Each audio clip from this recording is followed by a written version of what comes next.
This is Radio Health Journal. I'm Nancy Benson. This week, how childhood emotional trauma leads to heart disease, cancer, and autoimmune diseases decades later.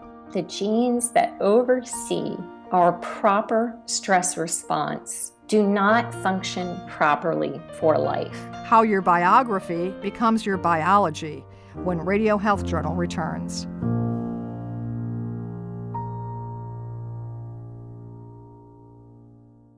Hepatocellular carcinoma, or HCC, is the most common type of liver cancer and the fastest growing cause of cancer death in the United States.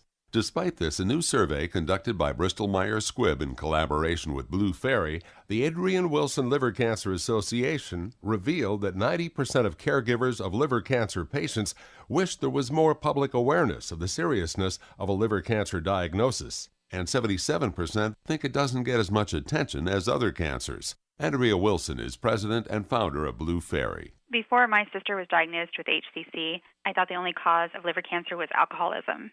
These survey findings reinforce the need for greater awareness of liver cancer and also for more resources to help support caregivers and patients. To help address the needs caregivers identified in the survey, Bristol Myers Squibb and Blue Fairy have launched livercanceroutlook.com, a website with information about the disease and links to patient and caregiver resources. For more information, visit livercanceroutlook.com.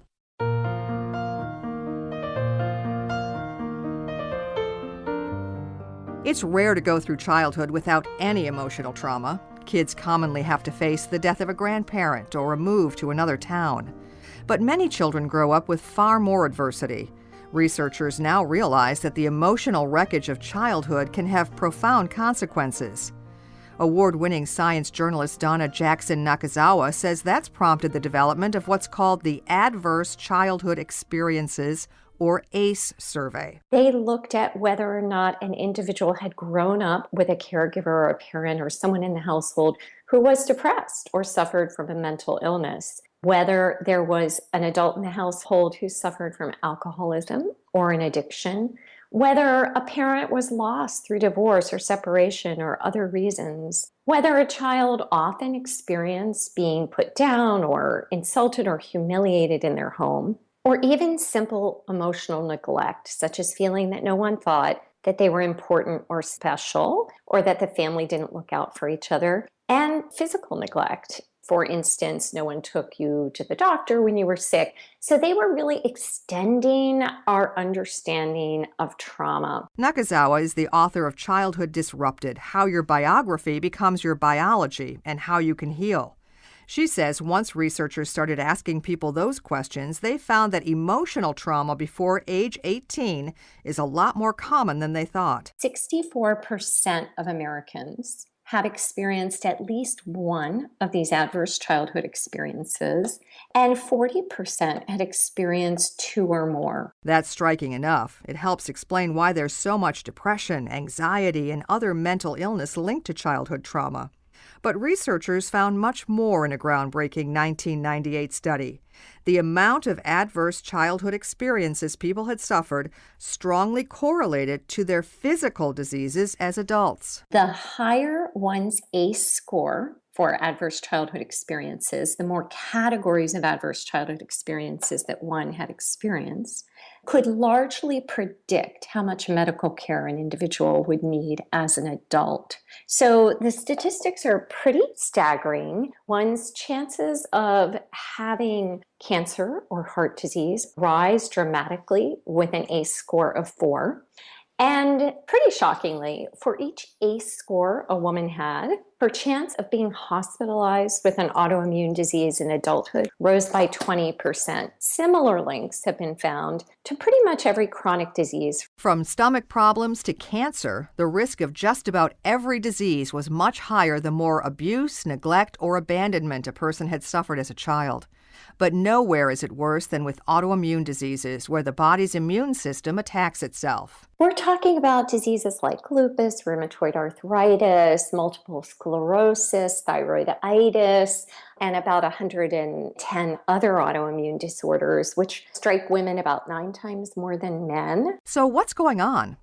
It all relates to the body's response to stress. Nakazawa says scientists have found that we can handle ongoing stress if it's predictable. So, for instance, an animal gets a shot on Tuesdays at 1 o'clock. That over time, that animal adjusts, their brain adjusts to this predictable stressor. But stress that's unpredictable makes the immune system overload. If you do things that are kind of less awful than giving a shot once a week, and you just leave some water in the cage so that the cage is damp and wet, but you do it unpredictably, or you shake the cage, or you turn lights on and off at unpredictable times, well, the brain has to stay on alert. The brain doesn't know when the next unpredictable discomfort, or in the case of children experiencing these unpredictable stressors at the hands of caregivers, when the next moment where they will not feel safe is coming. And that causes changes in the way the genes express themselves, so that the way in which the genes that oversee our proper stress response do not function properly for life. The end result of that is simple. A child's fight or flight system is always on red alert. The stress system, which is supposed to turn on when we're stressed and turn off when a stressor is passed, in children who are facing chronic, unpredictable toxic stressors, that response is turned on all the time. They don't know when the next stressor is coming.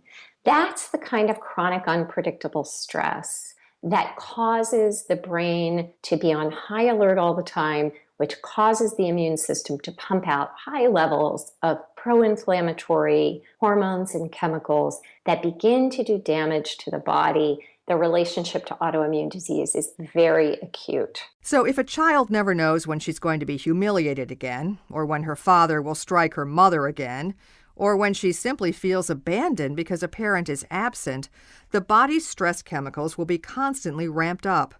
As Nakazawa has noted, subsequent diseases affect women much more strongly than men. When we're under a great deal of stress for a long period of time, estrogen is high, which creates more antibodies, which also creates more autoantibodies, which are those rogue antibodies that begin to attack the body in autoimmune disease. That friendly fire that we talk about with autoimmune disease, that's caused by these rogue antibodies. So estrogen is upping our levels of antibodies, giving us a more immune response, but it's also upping our level of rogue antibodies. So we see as girls begin to go through puberty and develop over the lifespan these much higher rates of autoimmune disease. However, the same factors that make the brain and body susceptible to stress in the first place mean that the damage of adverse childhood experiences can also be reversed. We used to believe that what happened in the brain was fixed, and that when epigenetic changes happen, like in the genes that control the stress response, that those changes were fixed.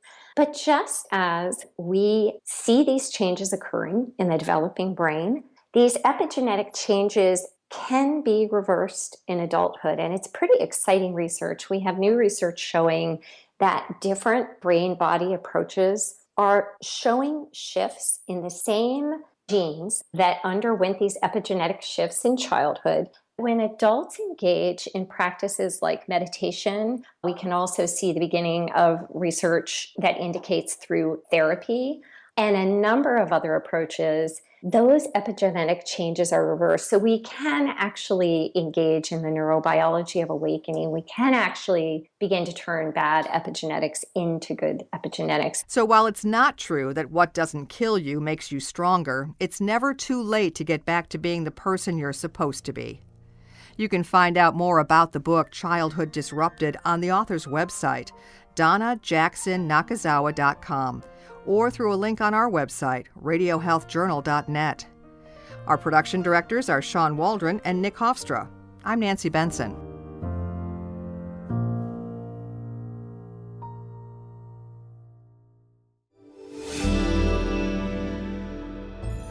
Medical notes this week. A study about 10 years ago proved that stents inserted into heart arteries did no good in preventing heart attacks. Still, at least 500,000 patients per year worldwide receive stents to relieve chest pain. Now a new study is pouring cold water on that use too. The study in the journal The Lancet finds that many patients with stents do no better than those who don't get them. Researchers say it's true that stents open up blood flow, but medication can do that too, and putting in a stent to open up an artery carries a lot of risk.